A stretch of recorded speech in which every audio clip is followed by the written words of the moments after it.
Kuro is here, welcome. Michael says, Becky's return is bittersweet, I just hate that it's because of Sasha being out. Let's get to that news, shall we?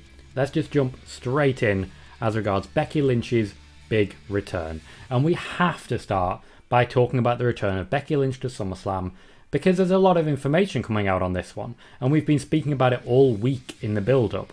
If you watched on Monday, I spoke at length about the idea of Becky Lynch returning at SummerSlam, and on Friday I was able to share at least a little tidbit about the fact that she was going to be.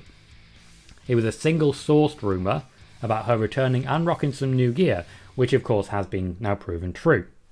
Becky returned and immediately defeated Bianca Belair for the Smackdown Women's Championship, a very definitive win, which has pundits very mixed opinions as regards the validity of an immediate win over Bianca Belair after such a long build. Now, we have to be very clear that this was not the plan.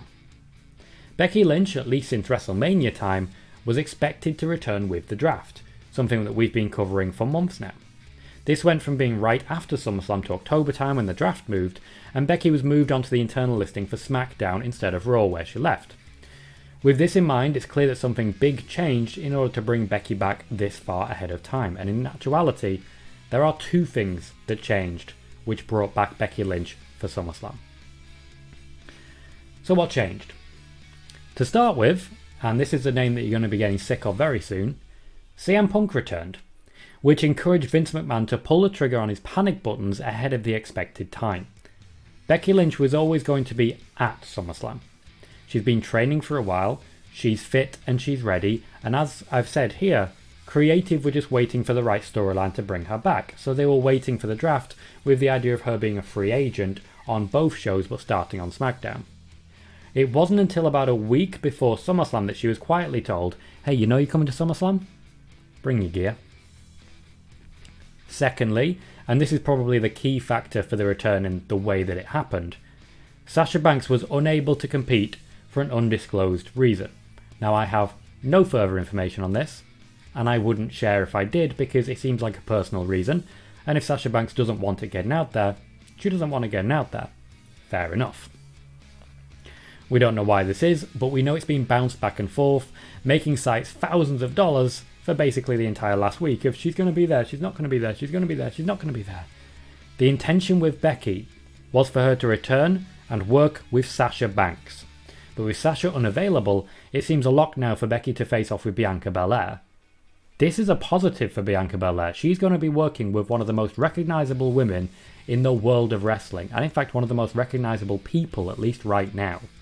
The feud also needs to happen because Bianca Belair really suffered on Saturday night, and she needs an opportunity to try and redeem herself at least a little, at least to start that ball rolling and making herself the big deal that we know she can be.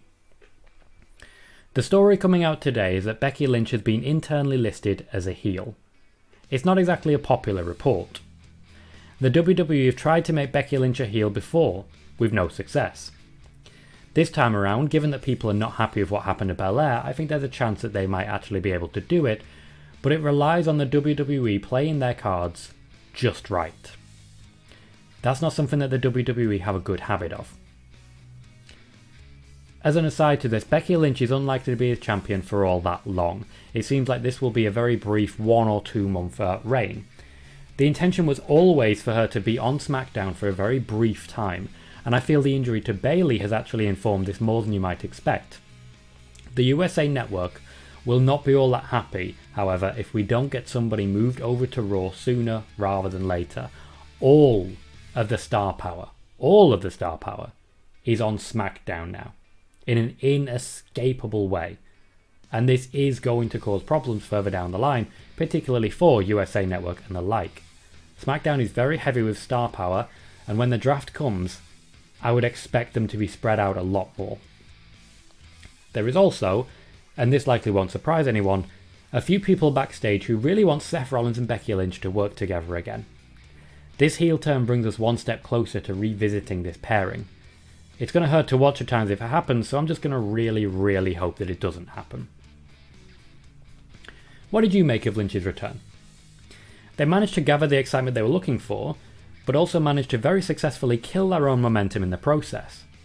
it was kind of the most WWE thing that it's possible to see. Michael says it's big for Bianca to go from Bayley to Sasha to Becky. It is horsewoman to horsewoman to horsewoman. And of course, if she gets moved to Raw, possibly horsewoman to horsewoman to horsewoman to horsewoman. When they want to make a star, that's the way they do it. Buzzy says, yeah, good luck convincing fans to boo Becky. It's unlikely. I don't think it's entirely impossible.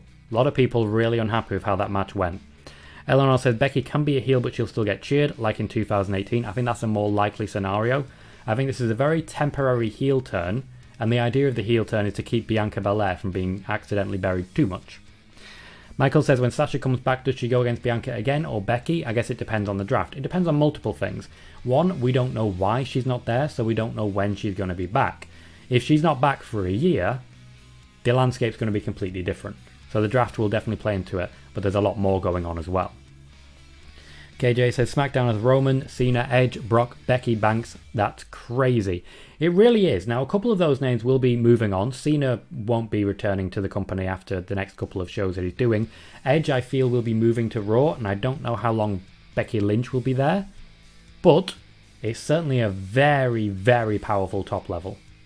Eleanor says Seth recently said he doesn't want to work with her again, saying they both felt uncomfortable.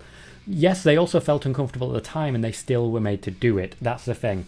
As much as Seth might not like it, I feel he said this largely as a way of saying to the WWE, don't do it. But the WWE still might want to do it. That's also true of Finn Balor and the Demon King after all. The WWE tend to get their way. I Get the Table says, don't understand the Becky heel turn. You have a chance to make Becky the biggest face in the women's division. I think this is a huge fail. Essentially, I think because she's on SmackDown and they don't have Bayley or Sasha, they just needed a top heel. They needed someone for Bianca to work against. And if Becky ended up being a face, Bianca Belair would essentially be off TV for the next few weeks, at least until the draft, when they basically make a decision. She's got no one left to face. Whereas, hopefully Becky Lynch will get to have a wrestling match with Liv Morgan, maybe Toni Storm, something, to actually elevate people around her. Honestly, I think it's just going to be building towards Extreme Rules Becky versus Bianca. And I'm kind of hoping Bianca beats her. Gotta be honest, even as a big Becky fan, kind of hoping Bianca beats her.